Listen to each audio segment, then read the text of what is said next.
Primera de Samuel, capítulo 2, versículos del 1 al 11.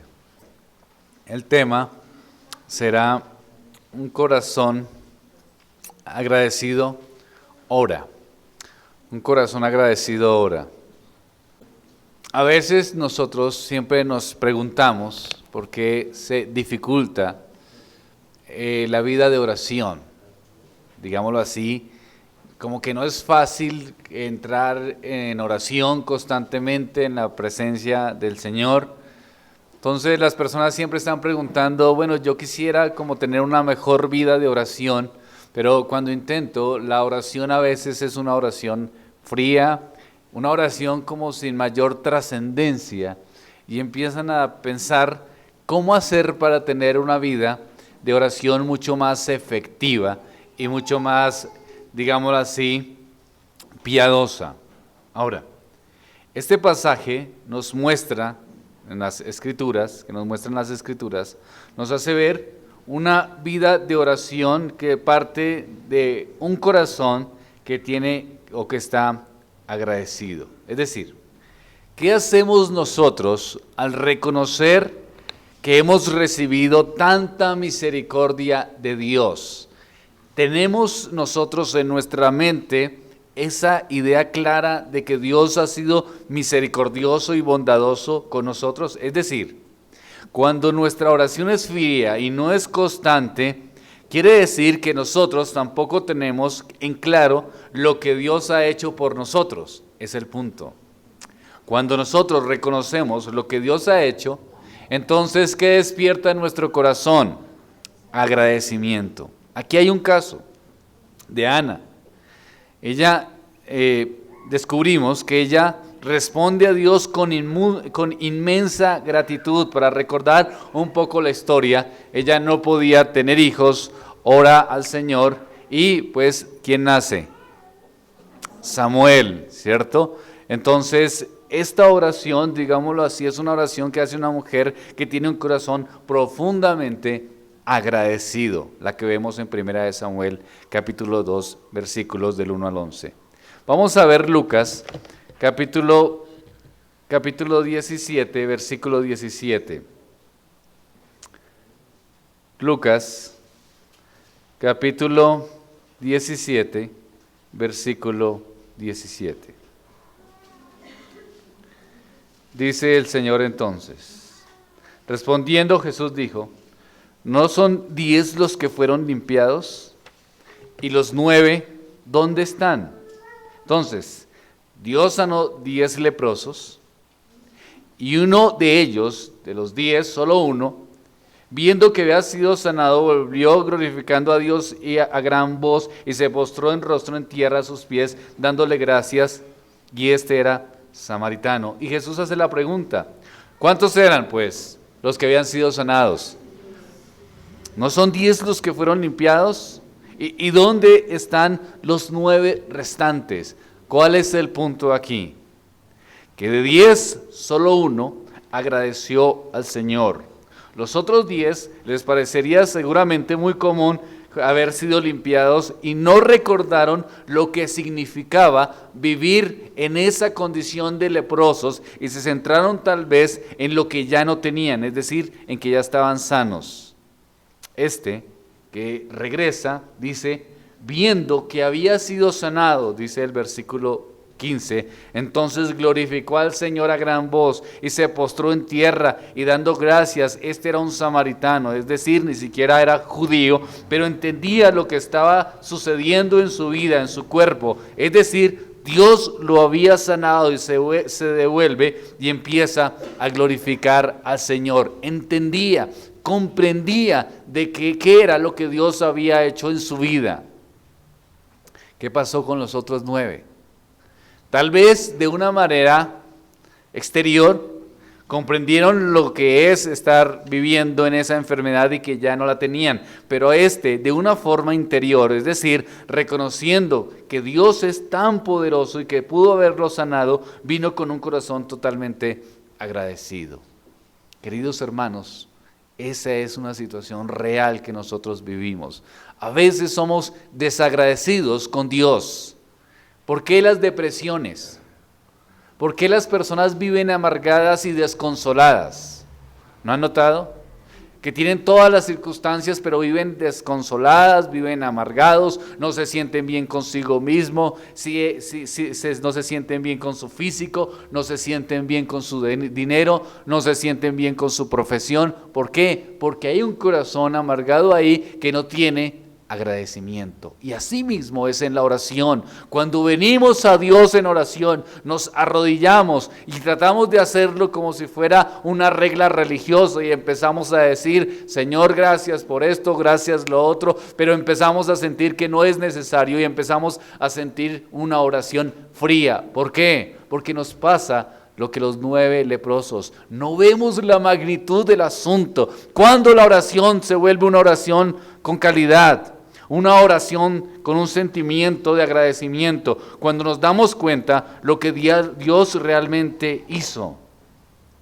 Ahí como este leproso se levanta y dice, Dios dando gracias al Señor. Nuestra alabanza a Dios debe ser nuestro principal tributo. Y no lo debemos hacer mostrando ingratitud. La oración de Ana fue respondida. Y su gratitud es una poderosa oración como respuesta a tal bondad de Dios. Esta oración muestra la teología bíblica que debemos tener cuando oramos. Una teología que solo puede salir de un corazón que tiene un profundo agradecimiento, querido hermano. Si usted no reconoce lo que Dios ha hecho en su vida, entonces su oración siempre va a ser una oración fría. Siempre va a ser una oración sin realmente una espiritualidad cristiana. Siempre que nos levantemos a orar, usted va a inclinar su rostro y va a estar pensando en otras actividades, pero no va a haber fuego en su oración, no va a haber espiritualidad en su oración. ¿Por qué? Porque su corazón no entiende, o su pecado no lo hace ver la realidad de donde Dios lo salvó. No trate de buscar estrategias, modos, parámetros, puntos que le digan cómo tener una oración más eficaz, porque así usted los lea todos, pero si su corazón no está agradecido por lo que Dios ha hecho por usted, su oración sí va a continuar siendo una oración fría. Ahora, vemos entonces este ejemplo de oración. Ahora, vemos este regalo de Ana a Dios como una oración que exalta la grandeza del Señor. Y aquí también vemos entonces en un mundo donde la oración se ha convertido en una forma casi de manipular a Dios. Vamos a orar para que Dios nos conceda, vamos a orar para decretar, vamos a orar para que Dios haga, vamos a orar para que Dios sea a favor nuestro, transformando las cosas. Aquí vamos a ver una oración bíblica correcta que exalta realmente al Señor. Nosotros oramos mal en muchas ocasiones, porque nuestra oración está centrada en nosotros mismos y no en Dios. Y en otros momentos no tenemos una oración teológica. Es decir, no señalamos de Dios lo que Dios es, lo que Dios transforma y cómo es su naturaleza, si nos centramos única y exclusivamente en nosotros mismos y en las peticiones. ¿Nos ha pasado? Hace poco me pasó, estábamos orando en la casa con los niños y mi hija terminó la oración y mi hija, papá, ¿puedo hacer una pregunta? Le claro, ¿por qué de las oraciones que hacemos no hay respuesta? Pedimos por salvación de algunos, pedimos por el bienestar de otros, pero seguimos pidiendo porque no sucede lo que ya habíamos pedido. Es decir, no hay respuesta en la oración. O sea, no se cumple, es el punto. No se cumple lo que pedimos. Buena pregunta, ¿verdad? Buena pregunta, respondí de una manera equivocada. Cuando yo escuché esas palabras, de una vez me alerté y ¿saben qué intenté hacer? Justificar a Dios. No, espérate, hija, no. Dios sí cumple.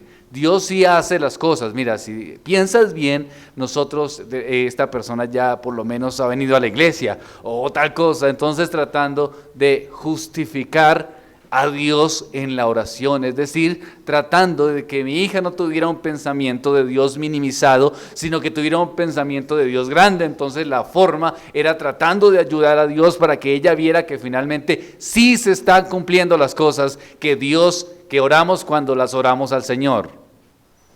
Terminó todo y me quedé pensando, qué respuesta tan mala, qué pésima respuesta, ¿qué tuve que haber respondido? Nuestra oración no es para cambiar circunstancias, es un medio de gracia. ¿Para qué? Para tener comunión con Dios y que Dios sea ¿qué? Exaltado, Dios sea glorificado y para que nosotros tengamos la fortaleza de aceptar que su voluntad. La oración está centrada en la voluntad divina del Señor y los que nos acercamos a Dios en oración, nos acercamos por su gracia, pero nos acercamos reconociendo quién es Dios. No es simplemente acercarnos para tratar de manipular a Dios a nuestra conveniencia. La oración es un medio para exaltarlo, es un medio de gracia para que Dios sea honrado. De esa manera nos humillamos delante del Señor e encontramos consuelo y aun cuando nuestras peticiones no sean resueltas como nosotros queremos, ¿qué experimentamos? Paz, tranquilidad. Pero no podía yo decirle eso si no tenía que salir y defender a Dios, ¿no? No, ¿cómo se te ocurre? Sí se ha cumplido. Analicemos bien cada oración, a ver si no, pero sí en algún sentido se ha cumplido. ¿Por qué? Porque buscamos de alguna manera que Dios sea, digamos, que Dios sea ayudado, que lo ayudemos para que Dios no quede mal. Dios no necesita quedar, es su soberanía, es su plan, es su perfección y la oración es el medio para que nos acerquemos confiadamente a ese trono, confiando en que Dios actúa. Ahora, vamos a ver 3 temas básicos de la oración de Ana que exaltan la grandeza del Señor. Primero, la exaltación de los atributos de Dios, teología bíblica en la oración. Ana dice en su oración asuntos muy grandes sobre Dios. Se refiere a las perfecciones, a sus atributos, a los atributos divinos. Se refiere al ser personal de Dios. No es una oración vana, no es una oración pequeña, es una oración teológicamente correcta. Miremos el versículo 2, la parte A. Dice entonces el texto: no hay santo como Jehová, porque no hay ninguno fuera de ti. ¿Qué está exaltando Ana aquí? Porque no hay ninguno fuera de ti. En la segunda parte, en la segunda frase, porque no hay ninguno fuera de ti, es decir, está hablando de la existencia, está hablando de los que somos y del mundo y las apreciaciones y de lo que nuestros sentidos pueden percibir, de lo que es real a nuestro conocimiento, de lo que conocemos y de lo que es creado, pero dice Ana, porque no hay ninguno fuera de ti, es decir, lo que es creado no es suficiente, no puede haber semejante, alguien parecido a lo que tú eres, es decir, tú eres fuera de la creación, aunque tú también estás en la creación, porque tú hiciste todas las cosas.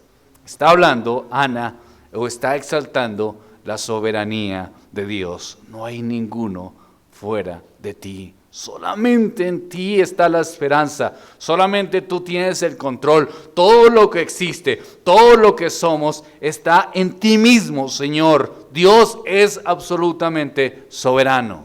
Ahora, ¿en qué nos alimenta pensar en la soberanía de Dios? ¿Por qué Ana quiere exaltar su soberanía? Porque vamos comprendiendo entonces que si teniendo un Dios soberano hay esperanza.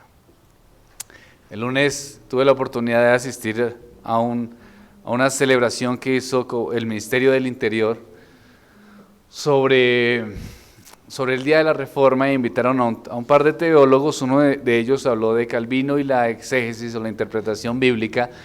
Y entonces, no podíamos participar, sino que era solamente los expositores, pero dijo un par de cosas que no quedé satisfecho con ellas, aunque era un hombre que está haciendo o hizo un doctorado en teología y en exégesis, era un biblista, y me acerqué y le pregunté algunos puntos que yo veía como en desacuerdo en relación a que prácticamente nos había dejado sin fe en las Escrituras. Y él me dijo, mire, es que la iglesia tiene un problema, que hay acciones de la cultura griega que asumieron. Por ejemplo, yo puedo comprobarle a usted bíblicamente que Dios es mutable. La concepción que se tiene en las confesiones es una concepción griega del cristianismo, pero no bíblica. Yo le decía, usted me está diciendo que la Biblia no habla de la inmutabilidad de Dios en su soberanía. Me dice, sí. Le hago una pregunta, ¿usted es pastor? Sí. Usted puede llegar con esta teología y decirle a su congregación que Dios es mutable, que Dios es cambiante en el devenir diario de la vida cristiana. Se quedó pensando y me dice, no, a la congregación no, esto es como para gente intelectual. ¿Sabes por qué no eres capaz? ¿Por qué? Porque los dejas sin ¿qué? Esperanza. La Biblia no nos deja sin esperanza. Estamos hablando de un Dios soberano, de un Dios inmutable que tiene todo bajo control, en el cual nuestras oraciones son dadas a un Dios totalmente personal, donde toda circunstancia que pueda ocurrir, sabemos que está en las manos de un Dios soberano. Y eso nos da esperanza. ¿Sí o no? ¿O no tendrían ustedes esperanza? Si su vida dependiera de otra persona como usted, que es mutable, que el día desde la mañana, si se levanta de buen ánimo, se levanta y toma decisiones y va al trabajo y está juicioso y hace ejercicio y hace dieta, pero el otro día se deprimió y entonces se come todo lo que no se comió el día anterior, y entonces después el otro día vuelve y se anima. Si su vida dependiera de una persona mutable, entonces usted estaría con paz y tranquilidad. Pero como nosotros dependemos de la inmutabilidad de Dios, Dios no cambia, es santo, soberano, tiene el control, nos ama, su amor no es un amor cambiante, es un amor permanente. Podemos descansar en este Dios soberano. Ahora, ¿qué más exalta Ana?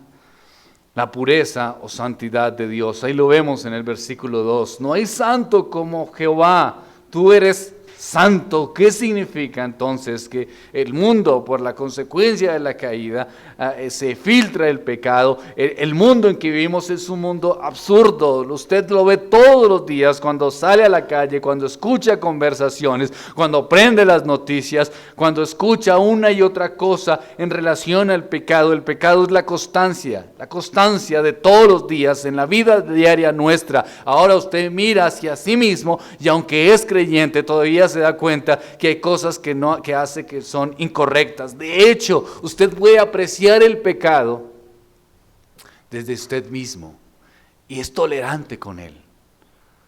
¿Es verdad? Es tolerante. No, sí, esta persona no puede orar porque no le queda tiempo.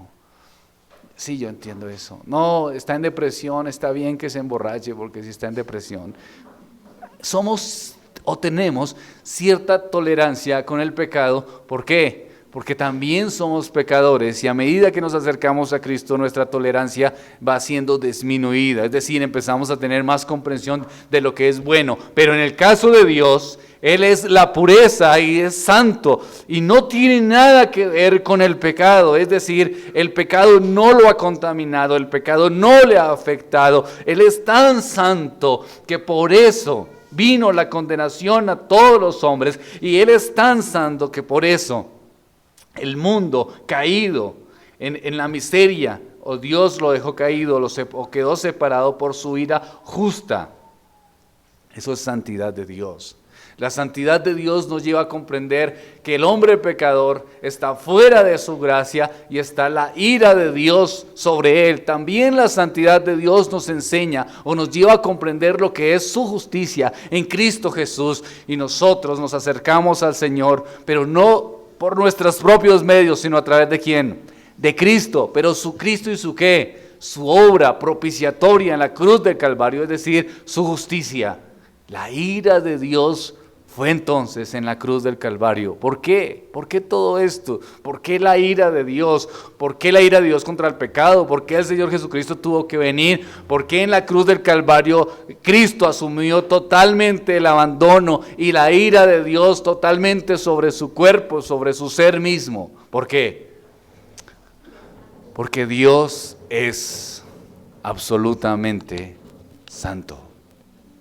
Eso es la santidad de Dios. Y Ana la está exaltando. Exalta la soberanía. Dice, no hay santo como Jehová, no hay otra cosa, no hay nada que pueda asemejarse. Dios es absolutamente puro, bueno, santo, su ira es santa, su amor es santo, todo lo que en Él converge es absolutamente santo, son los atributos de Dios, es teología profunda en una oración. Eso lo ve uno en la teología sistemática con Luis Berkov, los atributos comunicables e incomunicables, está en tratados profundos de teología. ¿Ana los tenía? No, pero Dios en su misericordia, en su inspiración divina, pudo hacer una oración con tan profunda teología acerca de Dios y sus atributos. ¿Exaltamos a Dios cuando oramos? ¿Exaltamos a Dios por sus atributos? En el versículo 2 también exalta el poder de Dios, dice entonces. No hay santo como Jehová, porque no hay ninguno fuera de ti. Aquí viene. ¿Qué dice? No hay refugio como el Dios nuestro. Bueno, pero ¿qué atributo se puede inferir con estas palabras? No hay refugio como el Dios nuestro. Si estamos en una zona, ahorita que vinieron estos dos temblores y todo esto, si alguien pudiese decir, mire, el temblor sucederá en tal día, a tal hora, ¿qué hacemos? Vamos todos corriendo, pero no nos quedamos corriendo simplemente a la deriva, sino vamos buscando refugio. Ahora, nuestro refugio que buscamos, ¿qué va a ser? ¿Qué lugar? El lugar más resistente, más fuerte, ¿verdad? Más poderoso, donde nos podamos meter allí y se pueda soportar esta situación de terremoto. Cuando Ana dice, no hay refugio como el Dios nuestro, está hablando de la omnipotencia de Dios, el poder de Dios. No hay refugio, no hay otro lugar, no hay nada tan poderoso como Dios donde nos podamos sostener y estar. Es Dios en su actuar, es Dios poderoso en cubrirnos, es Dios poderoso en la esperanza que nosotros tenemos de refugio. Vamos a ver Deuteronomio capítulo 32, versículo 31. Porque la roca de ellos no es como nuestra roca, y aún nuestros enemigos son de ellos jueces. ¿Cuál es la roca? Es Dios, es Cristo. No hay otra protección, no hay otro poder. Dios es absolutamente omnipotente y su poder es suficiente para cubrirnos. Ana lo que está exaltando es el poder de Dios en su actuar. No hay refugio como el Dios nuestro. Ahora, en la alegorización práctica, en tristeza, aflicción, dolor, lucha contra el pecado, ¿a dónde recurrimos? A lo que es ¿qué? Poderoso y suficiente, donde podemos ocultarnos, donde podemos refugiarnos. ¿Quién sino el Señor que es todopoderoso para actuar? ¿Dónde más podemos descansar? ¿Dónde más puede descansar nuestras almas? ¿Dónde más pueden sentirse seguras si no es en el poder de Dios? Si Dios no fuera poderoso, ¿sería confiable nuestro refugio? Claro que no. No sería confiable, llegaríamos ahí, pero estaríamos intranquilos constantemente. Es como un niño, ustedes ven a sus hijos, ¿verdad? Los que tienen hijos, ven los niños como ven a sus padres, los ven con una admiración grandísima, así su padre sea bajito, delgadito y sin mucha fuerza, su hijo pequeño lo ve como un inmenso y poderoso héroe. ¿No han notado? Lo ven como un poderoso, inmenso héroe, su barriga es abdominales firmes y fuertes para el niño, ¿no? Es una forma de defensa personal también. Se imaginan a su padre con un poder totalmente diferente. Y hablan de eso en el colegio, y hablan con las demás personas, la admiración que tienen hacia su padre. ¿Por qué? Porque se sienten seguros, totalmente seguros. Porque creen y reconocen en el poder de su Padre. Nosotros, queridos hermanos, venimos a Cristo porque Él es poderoso para sostenernos. Venimos a Dios porque Él es poderoso para actuar. Es su poder actuando. Ahora, versículo 3. Seguimos con Ana. Exalta la sabiduría de Dios. Su inescrutable, incomprensible sabiduría, que también la vimos en Romanos. Es exaltada por Ana, uno de sus atributos. El Dios de todo saber es Jehová. Vamos a ver Apocalipsis, capítulo 2, versículo 23. Y a sus hijos heriré de muerte, y todas las iglesias sabrán que yo soy el que escudriña la mente y el corazón. Yo os daré a cada uno según vuestras obras. Es decir, Dios es sabio. Él observa el carácter. Todo lo sabe. Sabe lo que hay en el corazón de cada ser humano. Escudriña las obras más profundas. Sabe todas circunstancias. Es Dios omnisciente. No está esa palabra. Desde la teología es que se asimila, pero lo que está diciendo Ana es eso, exalta la inescrutable sabiduría de Dios. Dice, el Dios de todo saber es ¿quién? Jehová. Todo lo sabe, todo lo conoce, todo lo entiende, conoce nuestro más profundo ser, lo que hay en nuestros pensamientos es Dios. Ni siquiera nosotros nos conocemos tanto como Dios a sí mismo nos conoce. Además, exalta la justicia perfecta de Dios. Seguimos en el versículo 3. No multipliques las palabras de grandeza y altanería. Cesen las palabras arrogantes de vuestra boca. ¿Por qué? ¿Por qué haríamos eso? Porque el Dios de todo saber es ¿quién? Me encanta la segunda parte. La gente habla, dice muchas cosas, ¿cierto? Y podemos aparentar y podemos decir y podemos argumentar, pero Ana dice, callen.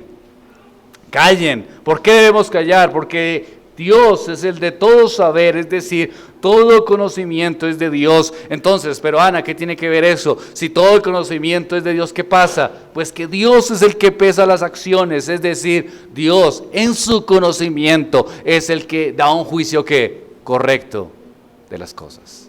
Nosotros no. Su justicia es perfecta. Vamos a tratar de hacerlo un poco más práctico para que no suene tan enredado. Esposos, consejería, ¿tú crees que te portas mal? Le decimos al esposo. No, mire, yo sí me porto a veces de una manera equivocada, pero vamos a analizar qué es portarse mal, ¿no? Porque venga para acá, ella quiere y me exige cosas y yo no le doy lo que ella exige, pero sí le estoy dando. Es decir, empezamos a ¿qué? A argumentar nuestro mal pensando desde el punto de vista del otro y mirando que nuestro mal no es ¿qué? Tan malo. ¿Sí les suena conocido o no? ¿Sí nos justificamos? ¿Por qué se pone de mal genio usted? No, yo me pongo de mal genio porque es que, venga, le explico. El otro me hace poner de mal genio. Yo realmente estaba bien, tenía paz, tenía tranquilidad, estaba orando porque a mí me gusta mucho orar, me gusta mucho leer la Biblia, me gusta escuchar sermones, pero llega esta persona y trata de afectar mi vida, entonces esta persona me enoja. Entonces, ¿trato de qué? De justificarme ¿con quién? Con el otro. ¿Qué pasa? ¿Por qué tu vida eclesiástica no es la mejor? ¿Qué está pasando? Noto que no te animas en las cosas de la iglesia. Es que, hermano, usted supiera, los demás no me saludan, no me quieren, no me portan bien. Usted a veces no me saluda como debería saludarme. Entonces, siempre está buscando ¿qué? Justificaciones para que nuestra concepción de justicia se incline a nuestro lado. Pero ¿qué dicen las Escrituras o qué está diciendo Ana en la exposición de los atributos de Dios? Está diciendo en el versículo 3, esas palabras, arrogante de vuestra boca, deben de cesar. ¿Por qué? Porque Dios es el que sabe todo. ¿Y qué pasa si Él no sabe todo? Que Él sabe ¿qué? Pesar los corazones. Pesa las acciones. Sabe lo que es correcto. Hermano, deme un ejemplo porque nada que le entiendo. O sea, ¿usted qué tiene que ver eso con que yo me amargue en la casa? Pues que usted se justifica, y si se justifica, entonces al justificarte está tratando de hacerlo hacia un lado, pero puede funcionar con el otro, pero no con Dios. ¿Por qué? Porque Dios sabe lo que hay en su corazón, sabe lo que hay en sus pensamientos, y al saberlo Dios, Él pesa ¿con qué? Con justicia. Eso es lo que está diciendo Ana. Un ejemplo. ¿Recuerdan ustedes en Daniel? Con Belsasar, que salió la mano de la nada y empezó a hacer una inscripción, y en esa inscripción saca una palabra, dice Tekel. ¿Qué significaba? Era pesando el reino, ¿cierto? Tu reino ha sido pesado en balanza y fuiste, según Daniel 5:27, y fuiste hallado que falto. Sale la mano de la nada y escribe Tekel, entre otras dos palabras. ¿Qué dice? Bueno, Dios pesó tu reino. ¿Y qué pasó? No, estás mal. No, pero yo creía que estaba bien. No, usted puede pensar lo que usted quiera. Pero ¿quién es el que es sabio? ¿Quién es el que sabe todo lo más profundo del corazón? ¿Quién es el que sabe todas las cosas? ¿Quién es el que sabe que hay en nuestros corazones? ¿Quién es el que sabe la realidad? Aunque nos justifiquemos y tratemos de poner al juez a nuestro lado y tratemos de poner la balanza a nuestro lado, así nos excusemos, así tratemos de relativizar la justicia. Siempre hay un Dios eterno que sabe todo lo que hay en nuestros corazones, y su dictamen es un dictamen justo. ¿Cómo pasó con Belsasar? Tu reino ha sido puesto en balanza y fuiste hallado falto. Todos vamos a dar cuentas a Dios. El juicio del creyente, seremos juzgados, pero en nuestro caso seremos juzgados bajo la gracia en Cristo Jesús. Pero no significa que Dios no ponga en balanza nuestros pecados. Dios los toma, Dios los sopesa, Dios los pone en santo juicio y saca el dictamen. ¿Y cuál es el dictamen que nosotros merecemos? Y el dictamen real: muerte. ¿Pero qué recibimos? Gracia. Entonces no se cumple la muerte. Sí, Cristo cumplió la muerte, su justicia, la justicia de Dios fue sobre Cristo. Cristo padeció lo que nosotros teníamos que cumplir, porque el juicio, la justicia santa, divina, de un Dios que sopesa los corazones, que un Dios que sabe todo lo que hay de nuestro corazón, a un Dios que no podemos engañarle, no podemos cubrirlo, pecadores que somos, a este Dios que hemos faltado, su justicia va sobre Cristo. Entonces viene la justicia perfecta, entonces viene el juicio para el creyente, pero el creyente será juzgado bajo la gracia. Es decir, sin pago. Sí, con pago. Pero ¿quién hizo el pago? Cristo recibió el pago. Cristo fue el que asumió. Cristo fue el que pagó por nosotros. pero seguía siendo un Dios eterno que sabía lo que había en nuestros corazones. ¿Sí ven cómo tratamos nosotros de engañar a Dios? Lo absurdo, ¿no? Podemos engañar a los hombres, ¿no? ¿Lees la Biblia? Sí, claro, yo la leo. ¿Oras al Señor? Sí, claro, ¿no? Todo está bien en la casa. Oramos, leemos la Biblia, todo está tan bien. ¿Qué tengo que hacer yo? ¿Qué tiene que hacer el hermano que amigablemente y preocupadamente pregunta? Creer, ¿verdad? Creer. Pero ¿quién sabe la realidad? ¿Quién sopesa los corazones en su omnisciencia? ¿Quién sabe absolutamente todo? Y en su juez, el juez santo, sabe las cosas y actúa según sus criterios, Dios. Ahora, volvemos al versículo 1. Aquí vemos a Ana con una particularidad, es decir, vemos que Ana hace una oración después de que Dios le concede a su hijo Samuel, pero no nombra eso. Es decir, Ana no dice, Señor, gracias por Samuel, gracias Señor, porque es que aquí me estaban humillando y me maltrataban, pero es que yo oré y entonces Dios vino rápidamente y me cumplió el deseo de mi corazón, porque entonces todo lo que pidamos en el nombre del Señor será cumplido y todos los deseos de nuestro corazón serán hechos. A veces interpretando mal estos versículos, estamos buscando gloria personal y satisfacer deseos carnales. Ana empieza su oración. Y Ana oró y dijo, mi corazón se regocija ¿en quién? En Dios. Mi poder se exalta en Jehová, mi boca se ensancha sobre mis enemigos.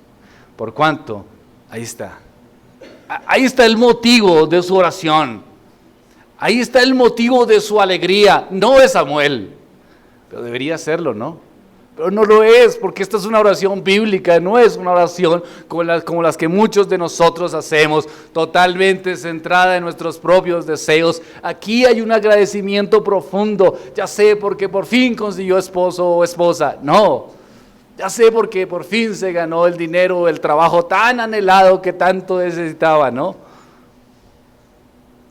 ¿Cuál fue el motivo de su alegría entonces? Me alegré en tu salvación. ¿Quieren una oración con significado y espiritualidad? Reconozcan la salvación de Dios en sus vidas. Eso es gozo. No dice que se alegraba por Samuel. Desde luego, claro que sí, estaba alegre de ese regalo de Dios. Dice, me alegré en la salvación de Dios. La salvación que vendría a todo Israel. ¿Por qué? Porque su hijo traía la línea descendiente ¿de quién? De Cristo. Samuel traía la línea descendiente de Cristo, el Mesías. Era su alegría. Su salvación estaba centrada en Dios y en su obrar. Su alegría estaba centrada en la salvación de Dios. ¿Ha pensado usted en eso? ¿Produce gozo y alegría? ¿O no es importante? ¿Cómo usted reacciona a las benevolencias que le da Dios en su providencia santa cuando recibe un buen trabajo, o cuando llega por fin un matrimonio, o cuando llega por fin un hijo? ¿Cómo reacciona? Obviamente hay alegría, ¿cierto? Hay fiesta, hay esperanza, pero ¿cómo reacciona en su diario vivir sintiendo que estaba muerto en sus delitos y pecados y que iba camino al infierno y que Dios, en un obrar absolutamente misericordioso y bondadoso, obró en su corazón y hizo el más grande milagro en la historia que nunca pudo haberse hecho antes, y es darle nueva vida? ¿Comprende usted eso? La salvación, si usted es salvo, entonces tuvo una nueva vida. Y si la tuvo, tiene que caerse de rodillas todas las mañanas, todas las noches y recordar la salvación de Dios, porque usted iba camino al infierno, sin esperanza alguna. Y te amargas porque no tienes economía. Y rechazas y reniegas contra Dios y tu oración es fría porque no tienes una esposa o un esposo. O porque lo tienes y te amarga ya como lo tienes. Quisieras ya no tenerlo. Esa es tu amargura. Teniendo el poder de Dios en tu corazón que te ha salvado de la miseria y del pecado. ¿Por qué no te humillas delante del Señor en una oración espiritual diciendo: Señor, vengo delante de ti, tú soberano Dios, poderoso Dios, nombra todos estos atributos de su poder, de su santidad, de su omnisciencia, de su justicia, y exáltalo perfectamente en tu oración con un corazón totalmente humillado, pero también ¿qué? Agradecido. Agradecido con Dios. Ahí es donde hay una oración especial. Si tú eres agradecido con Dios, tu oración encuentra sentido. No necesitas poner música de fondo para que tu oración se pueda mover o ser más sentimental. No necesitas ver una película cristiana donde maten a alguien o alguien se muera para que tus emociones o la pasión de Cristo por 10ª vez para poder salir llorando y mirar. Solo necesitas recordar cuál es tu miseria y cuál es la gracia de Dios y cómo el Señor te rescata de esa miseria y te da esperanza. Oremos al Señor. Padre de los cielos, gracias,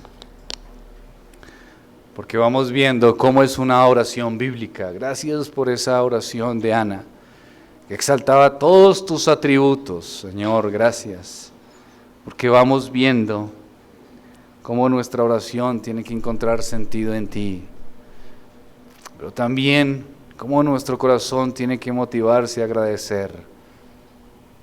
Éramos perdidos, nacimos inclinados al mal. Solamente un obrar especial, particular en cada creyente, que movió nuestros corazones a encontrarle sentido al Evangelio.